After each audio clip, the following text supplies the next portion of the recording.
ನೋಡಿ ಇವತ್ತು ಪನ್ನೀರ್ ಗ್ರೇವಿ ಮಸಾಲ ಮಾಡಿದ್ದೀನಿ. ತುಂಬಾ ಟೇಸ್ಟಿ ಆಗಿದೆ. ಬನ್ನಿ ಈ ಗ್ರೇವಿನೇ ಹೇಗೆ ಮಾಡೋದು ಅಂತ ತೋರಿಸ್ಕೊಡ್ತಿದ್ದೀನಿ. ವಿಡಿಯೋನ ಕೊನೆವರೆಗೂ ಸ್ಕಿಪ್ ಮಾಡದೆ ನೋಡಿ. ಪನ್ನೀರ್ ಮಸಾಲ ಗ್ರೇವಿ ಮಾಡೋದಕ್ಕೆ ಮೊದಲೇದಾಗಿ ಒಂದು 200 ಗ್ರಾಮು ಪನ್ನೀರ್ ತಗೊಂಡಿದ್ದೀನಿ.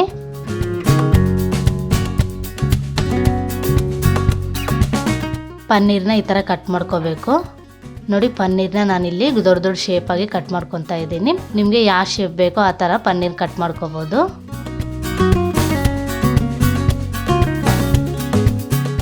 ನೋಡಿ ಪನ್ನೀರ್ನ ನಾನು ರೆಕ್ಟ್ಯಾಂಗಲ್ ಶೇಪಲ್ಲಿ ಕಟ್ ಮಾಡ್ಕೊಂಡಿದ್ದೀನಿ.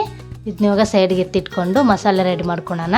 ಒಂದು ಪ್ಲೇಟಿಗೆ ಒಂದು ಬೌಲಷ್ಟು ಮೊಸರು, 1/4 ಸ್ಪೂನ್ ಅರಿಶಿನ,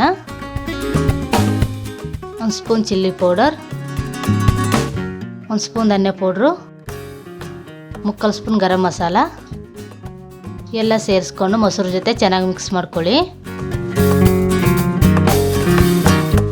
ಮಸಾಲೆನ ಮೊಸರು ಜೊತೆ ಈ ಥರ ಮಿಕ್ಸ್ ಮಾಡ್ಕೊಂಡಾದ್ಮೇಲೆ ಸೈಡ್ಗೆ ಎತ್ತಿಟ್ಕೊಂಡು ಸ್ಟವ್ ಹಚ್ಕೊಳ್ಳೋಣ. ಸ್ಟವ್ ಮೇಲೆ ಒಂದು ತವ ಇಟ್ಕೊಳ್ಳಿ. ತವಕ್ಕೆ 1 ಸ್ಪೂನಷ್ಟು ಎಣ್ಣೆ ಸೇರಿಸ್ಕೊಂಡು ಎಣ್ಣೆ ಸ್ವಲ್ಪ ಬಿಸಿ ಆದಮೇಲೆ ಕಟ್ ಮಾಡಿ ಇಟ್ಕೊಂಡಿರೋ ಪನ್ನೀರ್ನ ಒಂದೊಂದಾಗಿ ಆ್ಯಡ್ ಮಾಡಿಕೊಂಡು ಎಣ್ಣೆಯಲ್ಲಿ ಚೆನ್ನಾಗಿ ಫ್ರೈ ಮಾಡ್ಕೋಬೇಕು.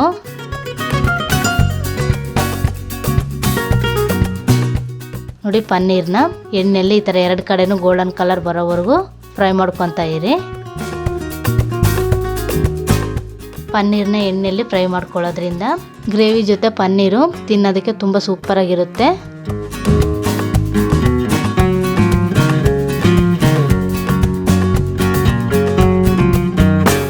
ನೋಡಿ ಪನ್ನೀರ್ನ 2 ಕಡೆನೂ ಗೋಲ್ಡನ್ ಕಲರ್ ಬರೋವರೆಗೂ ಫ್ರೈ ಮಾಡ್ಕೊಂಡಿದ್ದೀವಿ. ಇದನ್ನ ಇವಾಗ ಒಂದು ಪ್ಲೇಟಿಗೆ ಹಾಕ್ಕೊಂಡು ಸೈಡ್ಗೆ ಎತ್ತಿಟ್ಕೊಳ್ಳೋಣ. ಅದೇ ತವಕ್ಕೆ ಒಂದು ಗೆಡ್ಡೆ ಈರುಳ್ಳಿ, 4 ಹಸಿಮೆಣಸಿನ್ಕಾಯಿ ಸೇರಿಸ್ಕೊಂಡು ಎರಡನ್ನೂ ಒಂದು ಮೀಡಿಯಮಾಗಿ ಫ್ರೈ ಮಾಡ್ಕೊಳ್ಳಿ.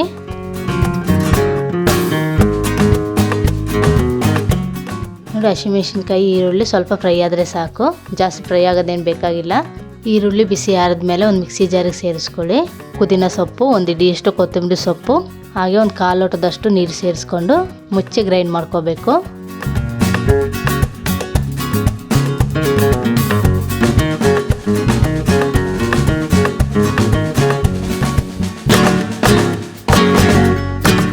ನೋಡಿ ಮಸಾಲೆ ಎಲ್ಲನೂ ಚೆನ್ನಾಗಿ ಗ್ರೈಂಡ್ ಆಗಿದೆ. ಇದನ್ನ ಸೈಡ್ಗೆ ಎತ್ತಿಟ್ಕೊಂಡು ಬಾಣಲಿಗೆ 1 ಸ್ಪೂನ್ ತುಪ್ಪ, 1 ಸ್ಪೂನ್ ಎಣ್ಣೆ ಸೇರಿಸ್ಕೊಂಡು ಎಣ್ಣೆ ಸ್ವಲ್ಪ ಬಿಸಿ ಆದಮೇಲೆ ಚಕ್ಕೆ, ಏಲಕ್ಕಿ, ಲವಂಗ, ಪಲಾವ್ ಎಲೆ ಹಾಗೆ ಒಂದು ಮೊಗ್ಗು ಸೇರಿಸ್ಕೊಳ್ಳಿ. ಕಟ್ ಮಾಡಿ ಇಟ್ಕೊಂಡಿರೋ ಒಂದು ಈರುಳ್ಳಿ ಸೇರಿಸ್ಕೊಂಡು ಎಣ್ಣೆಯಲ್ಲಿ ಸ್ವಲ್ಪ ಮಿಕ್ಸ್ ಮಾಡ್ಕೊಳ್ಳಿ.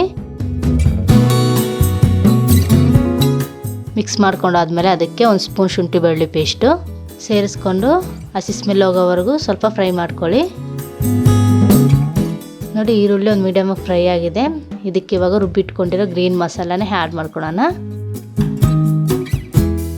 ಗ್ರೀನ್ ಮಸಾಲೆ ಹಸಿ ಸ್ಮೆಲ್ ಹೋಗೋವರೆಗೂ 1 ನಿಮಿಷ ಫ್ರೈ ಮಾಡ್ಕೊಳ್ಳಿ.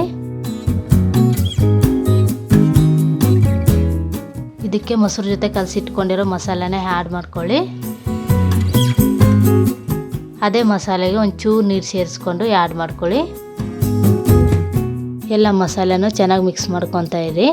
ನೋಡಿ ಇಲ್ಲಿ ನಾನು ಮೊಸರು ಜೊತೆನೂ ಎಲ್ಲ ಮಸಾಲೆನೂ ಮಿಕ್ಸ್ ಮಾಡ್ಕೊಂಡು ಹಾಕ್ಕೊಂಡಿದ್ದೀನಿ. ನಿಮಗೆ ಮೊಸರು ಇಷ್ಟ ಇಲ್ಲ ಅಂದರೆ ಟೊಮೊಟೊ ಪೇಸ್ಟ್ ಮಾಡಿಕೊಂಡು ಹಾಕ್ಕೊಳ್ಳಿ, ಅದು ಕೂಡ ಟೇಸ್ಟ್ ತುಂಬ ಚೆನ್ನಾಗಿರುತ್ತೆ. ಮಸಾಲೆ ಎಲ್ಲನೂ ಚೆನ್ನಾಗಿ ಮಿಕ್ಸ್ ಮಾಡ್ಕೊಂಡಾದ್ಮೇಲೆ ಇದಕ್ಕೆ ಒಂದು 1/4 ಲೋಟದಷ್ಟು ನೀರು, ಒಂದು ಅರ್ಧ ಸ್ಪೂನ್ ಉಪ್ಪು ಸೇರಿಸ್ಕೊಂಡು ಎಲ್ಲನೂ ಚೆನ್ನಾಗಿ ಮಿಕ್ಸ್ ಮಾಡಿಕೊಂಡು ಮುಚ್ಚಿ ಒಂದು 3 ನಿಮಿಷ ಬೇಯಿಸ್ಕೊಳ್ಳೋಣ.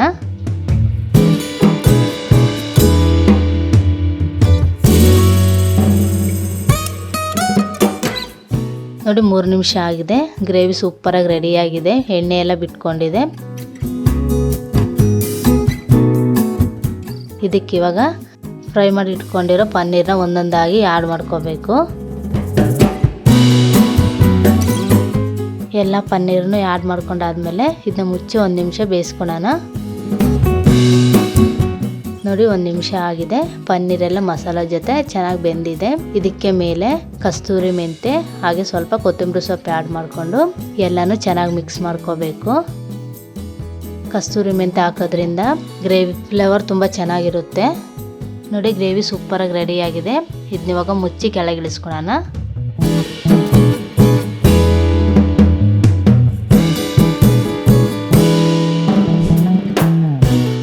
ನೋಡಿ ಗ್ರೇವಿ ನೋಡಿದ್ರೇ ತಿನ್ಬೇಕನ್ಸುತ್ತೆ, ಅಷ್ಟೊಂದು ಚೆನ್ನಾಗಿ ರೆಡಿ ಆಗಿದೆ. ಇದು ಚಪಾತಿಗೂ ಪೂರಿಗೂ ಪರೋಟಗೂ ಒಳ್ಳೆ ಕಾಂಬಿನೇಷನ್ನು. ಈಸಿಯಾಗಿ ಸಿಂಪಲ್ಲಾಗಿ ಕಡಿಮೆ ಸಮಯದಲ್ಲೇ ಮಾಡ್ಕೋಬೋದು. ನೀವು ಒಂದ್ಸಲಿ ಮನೇಲಿ ಟ್ರೈ ಮಾಡಿ ನೋಡಿ, ಸೂಪರಾಗಿರುತ್ತೆ. ವಿಡಿಯೋ ಇಷ್ಟ ಆದರೆ ಲೈಕ್ ಮಾಡಿ, ಕಮೆಂಟ್ ತಿಳಿಸಿ, ನಮ್ಮ ಚಾನಲ್ನ ಸಬ್ಸ್ಕ್ರೈಬ್ ಮಾಡ್ಕೊಳ್ಳಿ.